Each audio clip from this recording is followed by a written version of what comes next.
Okay, so let's look at the types of derivatives. When it comes to the types of derivatives, we have four major types of derivatives. We have forwards, we have futures, we have options, and we also have what we call swaps. And we'll be looking at them subsequently. So let's start with forwards.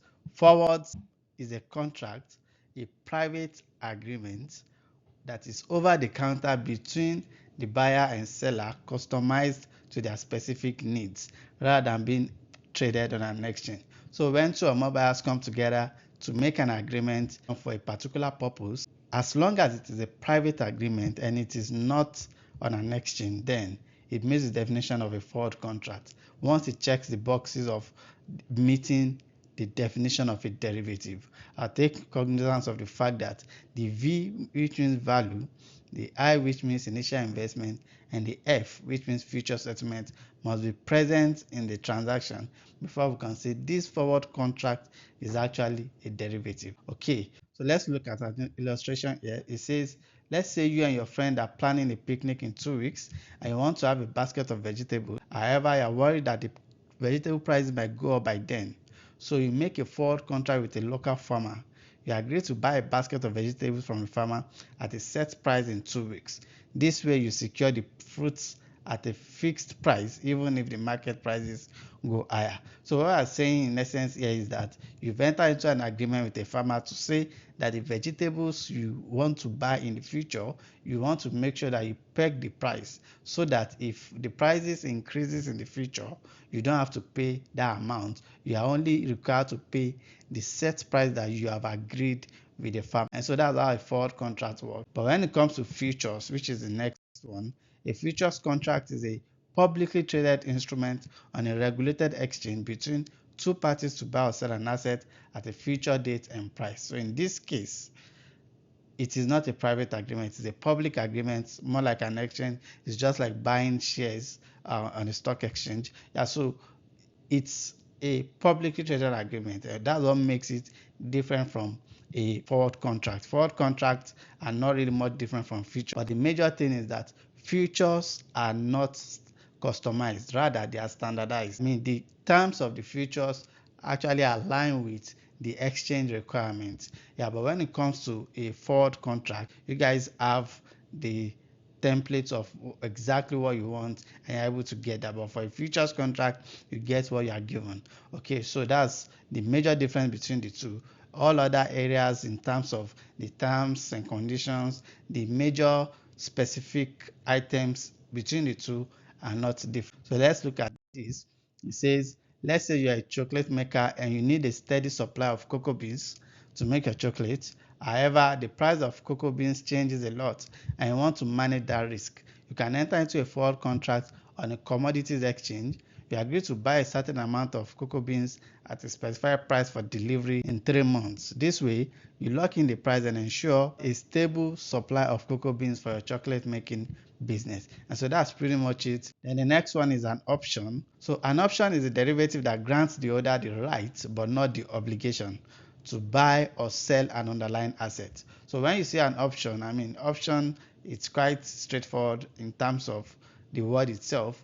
An option means that you have a choice, right? Yeah, so what an option does is it gives you the right but not the obligation. So what you can do is you may be thinking that, oh, I need to actually make a particular purchase in the next few months, and because you are not certain whether you make that purchase or not, what you can do is to enter into an options so that it will give you the right but not the obligation. So it could be a right to actually buy something or it could be the right to sell something, but the major thing is that you are entering into that transaction to buy or to sell, but you are not on an obligation.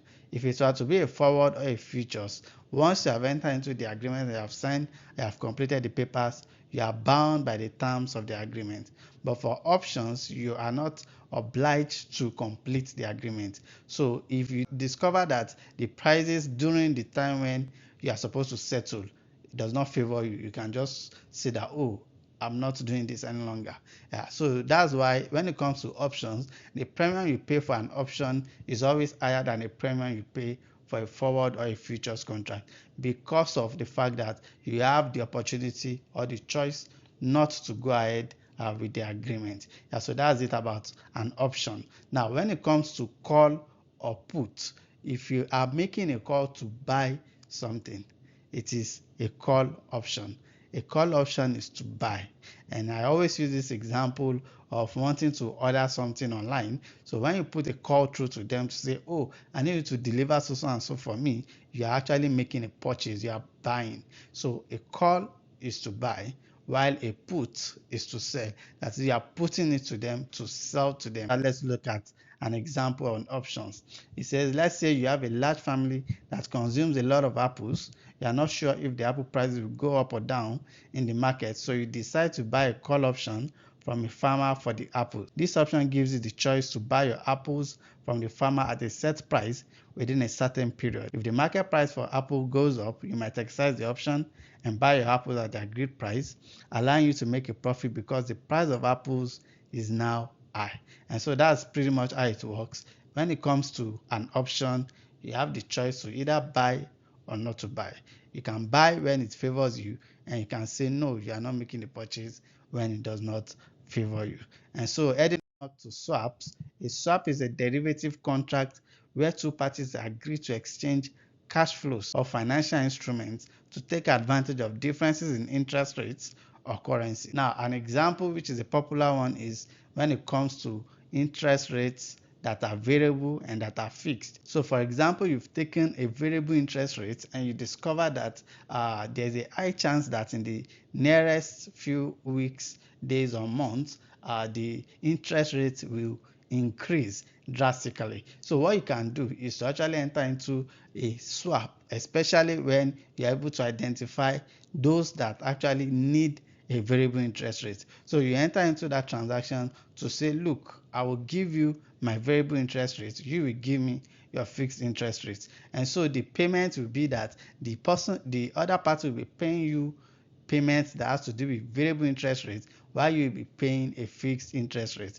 But because both parties are making payments, you might not necessarily exchange the payment itself. What you can just exchange is the net amount. So whoever it favors will be the one to pay. Yeah, but the major idea is that you are making an exchange of the interest rates in order to favor yourself, or in order to take advantage of the differences. And so that's pretty much how a swap works.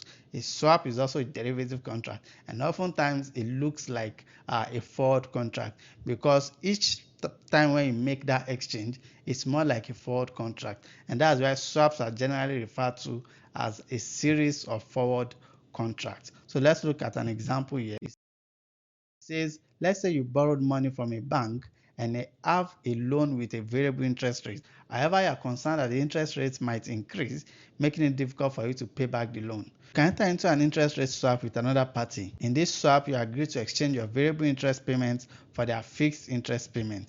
This way, you can secure fixed interest rates and manage the rising interest rates. So that's pretty much it. When it comes to derivatives, what you are trying to do is to guide against the risk. And so whatever will help you to be on the safe side of the transaction is what you always go for. And so that's pretty much how it works.